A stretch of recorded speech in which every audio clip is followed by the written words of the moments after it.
Once upon a time there was a little engine called Edward. He lived in a shed with 5 other engines. They were all bigger than Edward and boasted about it.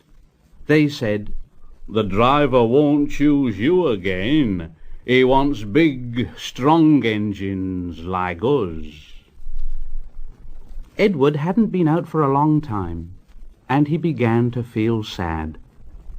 Just then the driver and fireman came along to start work.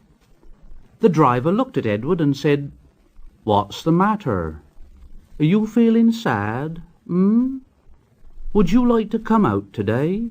And Edward said, "Oh, yes, please." So the fireman lit the fire and made a nice lot of steam. Then the driver pulled the lever and Edward puffed away. "Look at me." The other engines were very cross at being left behind, and away went Edward to get some coaches. "Look at me, look at me." At last Edward found the coaches, and they said, "Oh, please be careful, Edward. Don't bump and bang us like the other engines do." So Edward came up to the coaches very, very gently.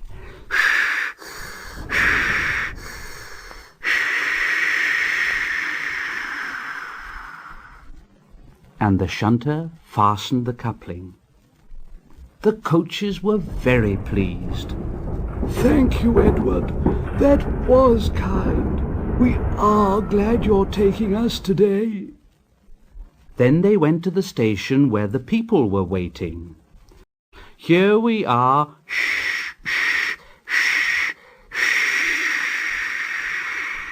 "Come along, get in quickly, please."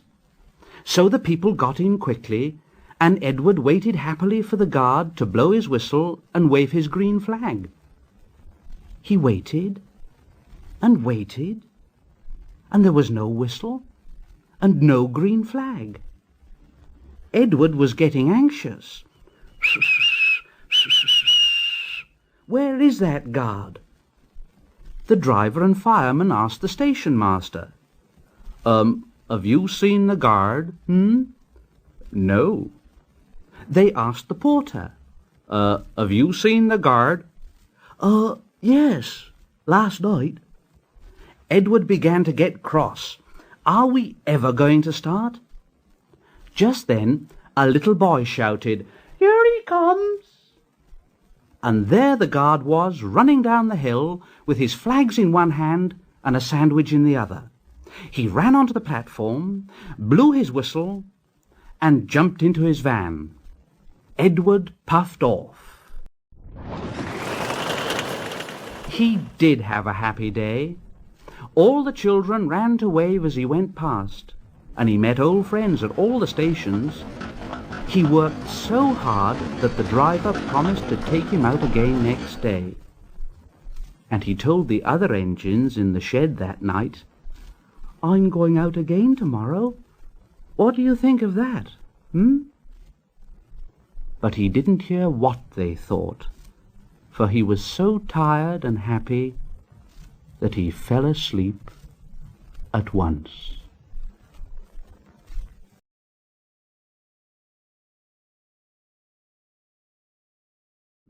One of the engines in Edward's shed was called Gordon. He was very big and very proud. "You watch me this afternoon, little Edward. When I rush through with the express, that'll be a splendid sight for you." Just then his driver pulled the lever. "Goodbye." Edward went off too, to do some shunting. Edward liked shunting. It was fun playing with trucks. He would come up quietly and give them a quick pull, and the trucks would scream out, "Oh, oh, oh, oh, oh, oh, oh, oh, oh, oh, Oh, whatever's happening?" Then Edward would stop quickly, and the silly trucks would bump into each other. "Oh, oh, oh, oh, oh, oh, oh, oh, oh." Edward pushed them until they were running nicely, and when they weren't expecting it, he would stop. One of them would be sure to run onto the other line. Edward played till there were no more trucks. Then he stopped to rest. Presently, he heard a whistle. And Gordon came puffing along very slowly. Instead of nice shining coaches, he was pulling a lot of very dirty coal trucks. A goods train. The shame of it. The shame of it. The shame of it. Oh dear. Soon afterwards, a porter came and spoke to Edward's driver. "Yeah, Gordon can't get up the hill. Will you take Edward and push him, please?" They found Gordon halfway up the hill, and he was very cross. His driver and fireman were talking to him severely. "You're not trying, Gordon. You're not trying at all." And Gordon said, I can't do it. I can't do it. The noisy trucks hold an engine back so. If there were coaches now, clean, sensible things that come quietly, that would be different. Edward's driver came up. "Here, we've come to push you." "Oh, it's no use at all." "Well, you wait and see." They brought the train back to the bottom of the hill. Edward came up behind the brake van. "I'm ready." "It's no good." The guard blew his whistle, and they pulled and pushed as hard as they could. Gordon pulled. I can't do it. I can't do it. Edward pushed. "I will do it. I will do it." I can't do it. "I will do it." Edward pushed as hard as ever he could. Gordon found himself at the top of the hill. I've done it. I've done it. And he forgot all about Edward pushing behind. Edward had pushed so hard that when he got to the top, he was out of breath. He ran on to the next station, and there the driver and fireman said they were very pleased with him. The fireman gave him a nice long drink.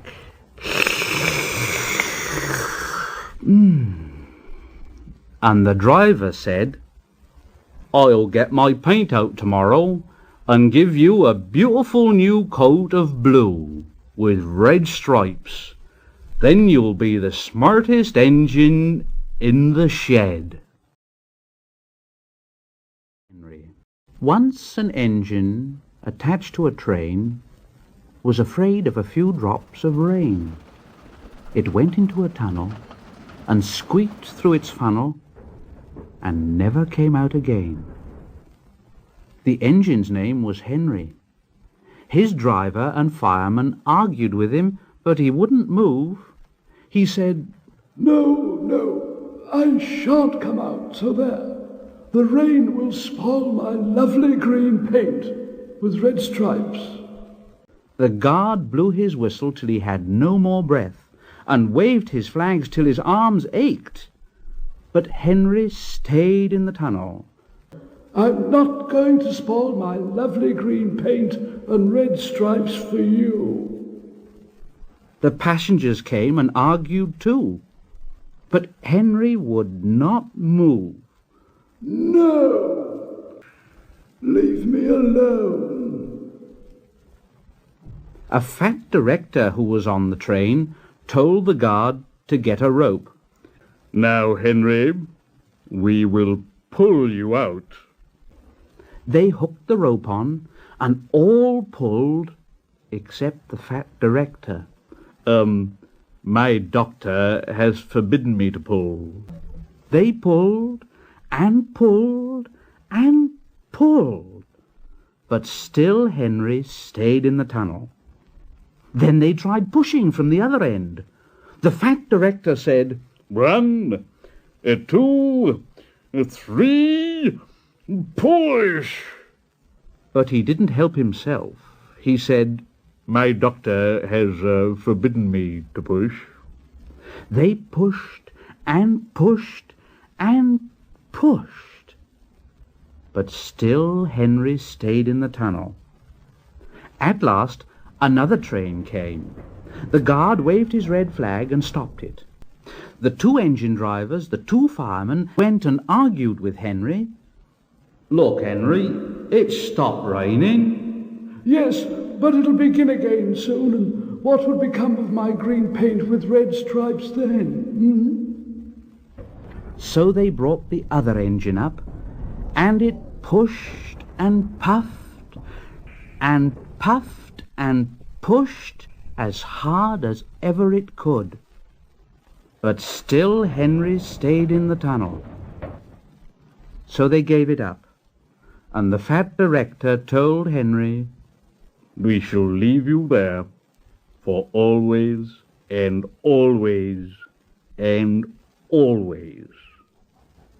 They cut a new tunnel through the hill, they took up the old rails, and they built a big brick wall in front of Henry. Now Henry can't get out, and he watches the trains rushing through the new tunnel. He's very sad because no one will ever see his lovely green paint with red stripes again. But I think he deserved it, don't you? Edward and Gordon often went through the tunnel where Henry was shut up. Edward would say, "Hello," and Gordon would say, Serves you right. Poor Henry had no steam to answer. His fire had gone out. Soot and dirt from the tunnel roof had spoiled his lovely green paint and red stripes. He was cold and unhappy, and wanted to come out and pull trains too.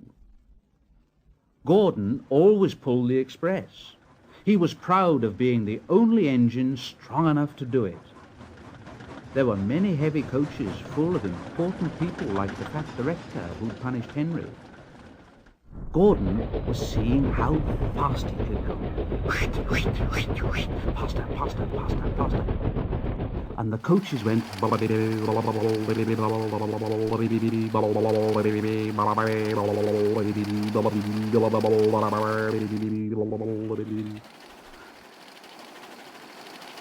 Gordon could see Henry's tunnel in front, and he thought to himself, In a minute, I'll just go at Henry and rush through and out into the open again.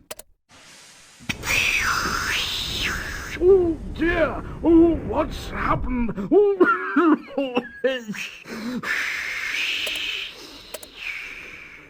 Oh, what has happened to me? Oh, I feel so weak. and the driver said, "You've burst your safety valve.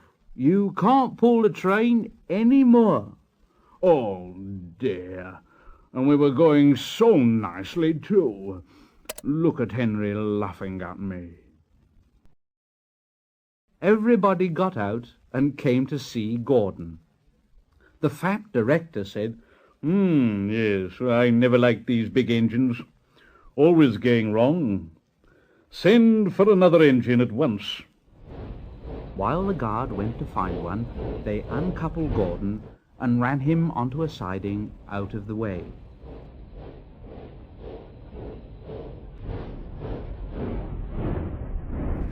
The only engine left in the shed was Edward. Edward, Gordon isn't feeling very well. Will you come and pull his coaches for him?" "Well, I'll try." Gordon saw Edward coming. Oh, he's no use.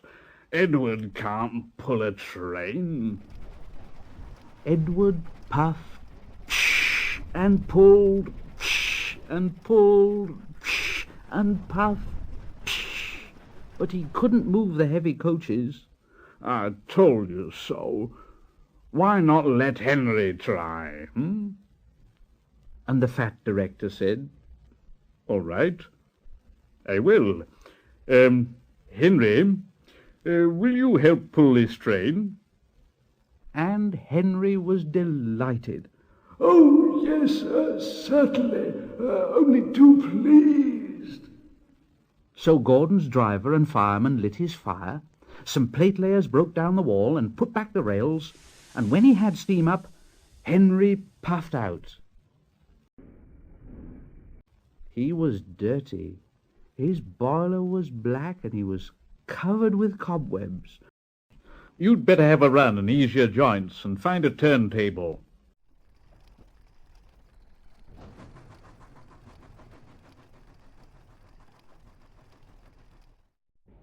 Henry came back feeling much better, and they put him in front. Edward said, I'm ready. So am I. The heavy coaches jerked and began to move, slowly at first, then faster and faster. We've done it together. We've done it together. We've done it together. We've done it together. Hooray, you've done it! Hooray, you've done it! Hooray, you've done it! All the passengers were so excited, the fat director leaned out of the window to wave to Edward and Henry, but the train was going so fast that his hat blew off into a field, where a goat ate it. They never stopped till they came to the big station at the end of the line. The passengers all got out and said thank you, and the fat director promised Henry a new coat of paint. Would you like blue and red? Oh, yes, please. Then I'll be like Edward and Gordon. That will be nice.